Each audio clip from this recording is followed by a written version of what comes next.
नमस्कार साथियों, स्वागत है फिर से एक नए वीडियो में नए सेशन के अंदर।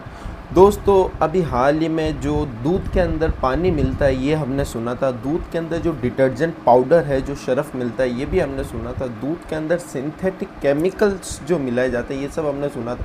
लेकिन अब ये मिलावट का खेल कहीं और ज़्यादा चला गया है। दोस्तों, अभी हाल ही में राजस्थान से एक खबर आई है और जो पशुओं का जो चारा है, पशु आहार है, उसके अंदर जो है वो केमिकल मिलाए जा रहे हैं, यूरिया मिलाया जा रहा है, जिससे जो बच्चे हैं, जो घर के बूढ़े हैं, वो खाकर बीमार हो रहे हैं। क्या है, थोड़ा जानने की कोशिश करते हैं क्यों ये बॉडी को नुकसान पहुंचाती है, ये कैसे हो रहा है, सब कुछ आज के इस वीडियो में थोड़ा डिटेल में जानने की कोशिश करेंगे। चैनल पे नए हो तो प्लीज़ लाइक शेयर सब्सक्राइब ज़रूर करना। अब मेरे अभी हाल ही में 10 सब्सक्राइबर कंप्लीट हो गए हैं और मेरे हिसाब से मैं अब धीरे धीरे ऐसे ही सब्सक्राइबर कंप्लीट करते रहूँगा। जैसे स्टेप बाय स्टेप आगे बढ़ते रहेंगे, मेरे अंदर कुछ इम्प्रूवमेंट की गुंजाइश हो तो वो भी आप मेरे को ज़रूर बताएं। अभी हाल ही में हुआ क्या है, बात करते हैं। जो ये पशु आहार के अंदर जो ये चारा डाला जा रहा है, उससे कहीं ना कहीं हमारी सेहत के ऊपर भी दोस्तों असर पड़ रहा है। तो हुआ क्या, ये बात करते हैं। अभी हाल ही में राजस्थान का अंदर जो पशुओं का चारा होता है, उसके अंदर एक तय लिमिट सीमा दे रखी है कि आप 1% तक जो फीड ग्रेन यूरिया है वो आप मिला सकते हो। वहीं पे हमको देखने को मिला 1.5 से 4% का मामला जो है मिलावट यूरिया का है, जो मामला सामने आया है। ये फीड ग्रेड जो यूरिया है, ये क्या है, ये इसमें क्यों मिलाया जाता है, ये क्या है, सब कुछ बात करते हैं। इसकी जो लिमिट है दोस्तों, वो पशुओं के चारे में इस्तेमाल होती है और उसकी लिमिट जो है फीड ग्रेड यूरिया की वो 1% दे रखी है। और अगर ये ज़रूरत से ज़्यादा मिला दे, अगर ये ख़राब क्वालिटी का यूरिया अगर हम इसके अंदर पशुओं के चारों के अंदर मिला दे, तो इससे पशुओं की जो हेल्थ है वो भी बिगड़ सकती है और इसका असर दूध की क्वांटिटी में भी हमको देखने को मिल सकता है। एक्सपर्ट्स मुताबिक एक्सपर्ट्स जो मानते हैं कि जो हाई यूरिया वाला जो चारा है, जिसके अंदर बहुत ही ज़्यादा कंसनट्रेटेड यूरिया है, जो हाई यूरिया वाला ज़्यादा है, जिससे हमारी घर की गाय हो, भैंस हो, बकरी हो, या फिर जो जुगाली करते हैं, जो जानवर जो पालते हैं, उसके अंदर जो हाई यूरिया वाला जो चारा अगर वो खाती है तो कहीं ना कहीं उसकी किडनी डैमेज हो सकती है, किडनी रिस्क बढ़ सकता है, उसके अंदर हाई यूरिया टॉक्सिसिटी का रिस्क बहुत ज़्यादा बढ़ सकता है। आज थोड़ा जानने की कोशिश करेंगे कि पशुओं का चारा में ये यूरिया क्या होता है और ये यूरिया क्यों मिलाया जाता है। हाई यूरिया मिल्क से हेल्थ को क्या क्या इशू हो सकता है, इसके ऊपर भी थोड़ी बात करेंगे। दूध खरीदते समय हमको किन किन बातों का ध्यान देना है, इसके ऊपर भी हम थोड़ी बात करेंगे। और सबसे पहले बात करते हैं कि पशु आहार में किन किन चीज़ों के अंदर मिलावट की जा रही है आज के टाइम पे, इन सब के ऊपर थोड़ी डिटेल में जानने की कोशिश करेंगे। आज जानेंगे कुछ इम्पोर्टेंट्स, ये मेनली न्यूज़ पॉलिटिक्स से हट के थोड़ा एजुकेशनल कंटेंट है। एजुकेशनल जो हम घरों से जो हम थैली से दूध लेते हैं, क्या नहीं लेते, तो क्या क्या हमको सावधानियां बरतनी चाहिए, सब कुछ आज के इस वीडियो में जानने की कोशिश करेंगे। सबसे पहले बात करते हैं पशु आहार में किन किन चीज़ों में अभी मिलावट की जा रही है। तो अभी मैंने आपको एक एग्जांपल दिया था कि राजस्थान के अंदर एक तय लिमिट सीमा होती है यूरिया की, 1% जो फीड ग्रेन यूरिया है वो हम मिला सकते हैं, लेकिन उससे 4% का मामला भी हमारा सामने आया है। इसके अलावा जो भी ख़राब अनाज होता है, जो भी भूसा बचा हुआ होता है, जो भी एग्रीकल्चर वेस्ट होता है, ये जो भी जो सस्ते फिलर होते हैं, इनके मामले भी काफ़ी ज़्यादा सामने आए हैं और ये भी पशुओं की सेहत के ऊपर कहीं ना कहीं असर डाल रहे हैं और इससे दूध का जो प्रोडक्शन और दूध की जो क्वालिटी है उसके ऊपर इसका इफ़ेक्ट हमको कहीं ना कहीं आज के टाइम पे देखने को मिल रहा है। अब सवाल ये आता है कि यूरिया मिला ही क्यों जाता है, अगर ये इतना डेंजरस है तो क्यों मिलाया जाता है। तो दोस्तों, ये यूरिया जो है वो पूरी तरह प्रतिबंध नहीं है, इसकी एक लिमिट दे रखी है, एक तय मात्रा दे रखी है, वो हमको फॉलो करनी पड़ती है। और जो कि पशुओं का खाने वाला जो यूरिया होता है, जिसको फीड ग्रेन यूरिया बोला जाता है, वो मेनली होता है, वो होता क्या है दोस्तों, जो नॉन प्रोटीन नाइट्रोजन होता है, जिसको NPN बोला जाता है। और ये क्या है कि सोर्स के लिए इस्तेमाल किया जाता है। इसमें होता क्या है कि जो भी दोस्तों जुगाली करने वाले जानवर है, जो भी खाने को एक बार निगल के वापस उगाल के फिर वापस जो खाते हैं, जैसे जो जुगाली करते हैं, जैसे गाय हो गई, भैंस हो गई, बकरी हो गई, ऊँट हो गई, ये जो भी जुगाली करने वाले जानवर है, इनके शरीर के अंदर काफ़ी सारे सूक्ष्म जीव होते हैं, काफ़ी सारे माइक्रो ऑर्गेनिज्म होते हैं, जो इनको क्या करते हैं, नॉन प्रोटीन नाइट्रोजन को क्या करते हैं, प्रोटीन में बदल देते हैं। इसलिए ये यूरिया मेनली मिलाया जाता है। इसके अंदर होता क्या है कि जो चारे की क्वालिटी है वो भी इंक्रीज़ हो जाती है और जो चारे की लागत है वो भी कम आती है। अब समस्या ये आती है कि चारे में तय सीमा से ज़्यादा लोग यूरिया क्यों मिलाते हैं। ये जो फीड ग्रेन वाला जो यूरिया है, ये इसमें फीड ग्रेन वाला यूरिया और जो इंडस्ट्रियल यूरिया है, इन दोनों में क्या डिफरेंस है? तो आइए इसकी तरफ भी बात करते हैं। तो देखो, फीड ग्रेन यूरिया और जो इंडस्ट्रियल यूरिया है वो दोनों ही है तो समान यूरिया होता है, लेकिन इनकी जो क्वालिटी और इनका जो इस्तेमाल करने का तरीका होता है दोस्तों, वो बहुत ज़्यादा अलग होता है, वो बहुत ज़्यादा डिफरेंस होता है। जैसे फीड ग्रेड यूरिया होता है, वो पशुओं के चारों के लिए बनाया जाता है। इसके अंदर भी काफ़ी ज़्यादा हार्मफुल एलिमेंट होते हैं, लेकिन इसकी एक लिमिट दे रखी है जिसको सही तरीके से यूज़ लिया जा सकता है। अब बात करते हैं इंडस्ट्रियल यूरिया की, कि इंडस्ट्रियल यूरिया क्या होता है। तो इंडस्ट्रियल यूरिया का इस्तेमाल जो होता है वो काफ़ी, उसके अंदर केमिकल्स, रेजाइंस, प्लास्टिक्स, खाद और अदर इंडस्ट्रियल पर्पस के लिए इसका इस्तेमाल जो है वो किया जाता है।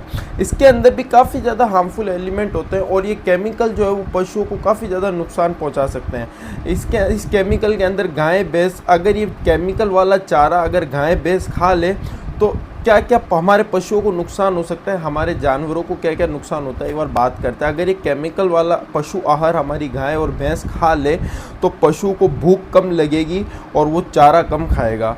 उस पशु का जो पेट है वो हमेशा फूला फूला रहेगा, उसको यूरिया टॉक्सिसिटी का रिस्क बहुत ज़्यादा बढ़ जाएगा, जो मिल्क प्रोडक्शन है वो काफ़ी ज़्यादा कम हो जाएगा, दूध की जो क्वालिटी है वो भी गिर जाएगी दोस्तों। पशु कमज़ोर और बहुत ज़्यादा सुस्त दिखाई देने लगेगा। पशु का जो रिप्रोडक्शन सिस्टम है उस पर भी कहीं ना कहीं हमको ये इसका असर देखने को मिलेगा और एट द एंड पशु की जो है वो मौत भी हो सकती है। अब बात करते हैं कि जो पशु का चारा है इसमें ये यूरिया है। अगर मान लो ये जो पशु है ये यूरिया वाला चारा खा ले और इससे फिर हम दूध निकालें और अगर ये दूध हम पी ले तो क्या दूध के अंदर भी यूरिया आएगा या नहीं आएगा? एक पब्लिक का क्वेश्चन ये बहुत होता है। तो इसका जवाब भी दोस्तों हाँ है, इसका भी जवाब यस है, क्योंकि अगर मान लो कोई लंबे समय से कोई पशु है जो यूरिया वाला चारा खा रहा है तो उसका जो सारा जो नाइट्रोजन और जो यूरिया का लेवल है उसके शरीर के अंदर बहुत ज़्यादा मात्रा के अंदर बढ़ जाता है और इसका असर हमको कहीं ना कहीं दूध के अंदर भी देखने को मिलता है दोस्तों। हम जो पशु को खिलाते हैं दूध, वही हम जो पशु को खिलाते हैं उसी से दूध निकलता है, वही हमारे शरीर के अंदर जाता है। इसलिए पशु का एक आहार संतुलित और स्वस्थ रहना बहुत ज़्यादा ज़रूरी है। भोजन चाहे दोस्तों इंसान करे या पशु करे, उसमें कोई भी तरह की लापरवाही नहीं बरतनी चाहिए, कोई भी तरह की मतलब कोताही नहीं बरतनी चाहिए। दूध के अंदर यूरिन की मात्रा अगर ज़्यादा है तो वो हमारे हेल्थ को भी इफ़ेक्ट कहीं ना कहीं कर सकता है। अगर हाई यूरिया वाला दूध हम पी ले तो काफ़ी ज़्यादा हेल्थ प्रॉब्लम आज के टाइम हमको हो सके। जैसे मैं शॉर्ट टर्म की बात करूं तो शॉर्ट टर्म के अंदर हमको डिहाइड्रेशन हो सकता है, पेट में दर्द आ सकता है, उल्टी हो सकती है, सिर दर्द हो सकता है, चक्कर आ सकते हैं, थकान महसूस हो सकती है और हमको कमजोरी आ सकती है। वहीं लॉन्ग टर्म अगर मैं इफ़ेक्ट की बात करूँ तो हमारी किडनी तक डैमेज हो सकती है। अगर हमारे दूध के अंदर यूरिया का कंटेंट ज़्यादा है तो हमारा लीवर डैमेज हो सकता है, हमको कैंसर हो सकता है, हमारे जो क्रॉनिक डाइजेस्टिव इश्यू है वो हमारे सामने काफ़ी आ सकते हैं और हमारे जो बच्चे की ग्रोथ है उस पर भी हमको कहीं ना कहीं इसका असर देखने को मिल सकता है। हाई यूरिया वाला दूध अगर ये बच्चे पी ले तो बच्चे को भी बहुत ज़्यादा नुकसान हो सकता है, क्योंकि बच्चों का जो शरीर होता है दोस्तों काफ़ी ज़्यादा सेंसिटिव होता है। इससे बच्चे की जो इम्यून सिस्टम है वो वीक हो सकता है, बच्चों की जो किडनी है उस पर कहीं ना कहीं हमको ये असर देखने को मिल सकता है, बच्चों का जो लीवर के अंदर डिजीज़ है वहीं उस पर लीवर डिजीज़ जो है वो बच्चों को हो सकती है, बच्चे का जो डाइजेस्टिव इश्यू है वो भी हमको सामने आ सकते हैं। और अगर प्रेग्नेंट लेडी को या अगर पेट से है कोई लेडी उसने अगर ये यूरिया वाला मिल्क पी लिया तो उसका बच्चे का असर भी, जो उसके बच्चे उस पर भी हमको ये यूरिया वाला असर देखने को मिल सकता है। तो क्या दूध देखकर, तो अब एक और पब्लिक के मन में एक क्वेश्चन आता है कि क्या हम दूध देखकर हम इस बात का पता लगा सकते हैं कि इसके अंदर यूरिया मिक्स है या नहीं है इस दूध के अंदर? तो इसका जवाब भी दोस्तों सिंपली अगर मैं बोलूँ तो ऐसा नहीं, पॉसिबल ही नहीं है। क्योंकि आप अगर दूध को गर्म करते हो आप ये सोचते हो कि इसके अंदर जो भी बैक्टीरिया वगैरह है, जो भी यूरिया है वो सब ख़त्म हो जाएगा, तो ऐसा नहीं है। आप अगर दूध को गर्म करते हो तो उसके अंदर जो बैक्टीरिया जो होते हैं वो मर जाते हैं, लेकिन यूरिया जो है वो ख़त्म नहीं होता है। इसको अगर आपको पुष्टि करनी है कि हमारे दूध के अंदर यूरिया का मात्रा कितना है कितना नहीं है, तो आपको प्रॉपर लेबोरेटरीज़ में चेक करवाना पड़ेगा। इसके लिए स्पेशल किट्स भी आते हैं जिनको आप यूज़ करके आप चेक कर सकते हो कि आपके दूध के अंदर यूरिया की मात्रा, यूरिया की कंसंट्रेशन कितनी है और कितनी नहीं है। अब अगर आपको फिर भी अगर डाउट हो तो आप इसकी जांच भी करवा सकते हो। जैसे दूध खरीदते समय भी हमको 2-3 बातों का बहुत महत्वपूर्ण तरीके से ध्यान देना, अगर आप खरीदोगे तो सही रहेगा। सबसे पहले तो आप किसी भरोसेमंद ब्रांड का ही दूध खरीदें, जो दूध वाला विश्वास के लायक हो, आप उसी से ही दूध लें। सस्ता दूध के चक्कर में मत पड़े, आज गली मोहल्ले में सस्ते दूध भी काफ़ी ज़्यादा मिलते हैं, वो मत ले। प्रॉपर हाइजीन मेंटेन करें। अगर आप दूध पी रहे हो उसके अंदर आपको अजीब स्वाद आ रहा है, अजीब सी गंध आ रही है, स्मेल आ रही है, तो उसको इग्नोर बिल्कुल भी नहीं करना है। अगर थोड़ा बहुत भी आपको दूध के अंदर शक है तो आप उसकी शिकायत दर्ज करवा सकते हैं, आप जांच दर्ज करवा सकते हैं, क्योंकि हेल्थ से दोस्तों कोई कॉम्प्रोमाइज़ नहीं। और अगर आपका पैकेट वाला दूध है तो उसके अंदर आप लाइसेंस ज़रूर देखें और उसके एक एक्सपायरी डेट जो है वो ज़रूर देखें।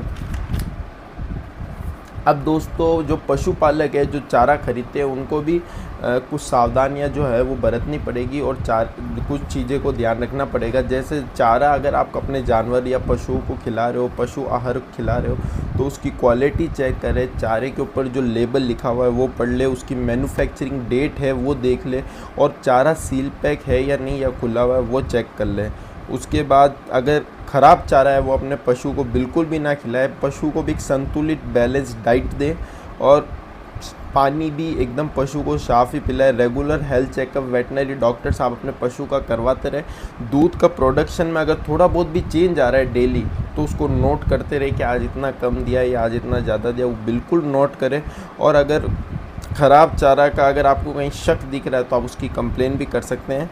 और आप इसकी निगरानी जो करता है दोस्तों, वो मेनली राज्य का जो पशुपालन विभाग है वो इसकी निगरानी करता है, और इसमें संबंधित सरकारी लेबोरेटरीज़ भी है वो भी इसकी निगरानी करते हैं। टाइम टू टाइम वो भी सैंपल कलेक्ट करती रहती है डेयरी फार्म से, और जो भी गलत हो रहा है उसके प्रति कार्रवाई चलती रहती है। और अगर मिलने की अनुमति वैसे 1% है, अगर इससे ज़्यादा अगर फीड ग्रेन यूरिया पाया जाता है तो इससे यूरिया का टॉक्सिसिटी का रिस्क जो है वो बढ़ जाता है, उसके खिलाफ़ आप कंप्लेन कर सकते हैं। ख़राब क्वांटिटी का पशु आहार अगर आपको मिल जाए तो आप जांच जो है वो करवा सकते हैं, और उसकी लाइसेंस जो है वो रद्द हो सकता है, उसके ऊपर जुर्माना भी लग सकता है, उसके ऊपर कानूनी कार्रवाई भी हो सकती है, और उसकी जो प्रोडक्शन यूनिट है वो भी सील हो सकती है।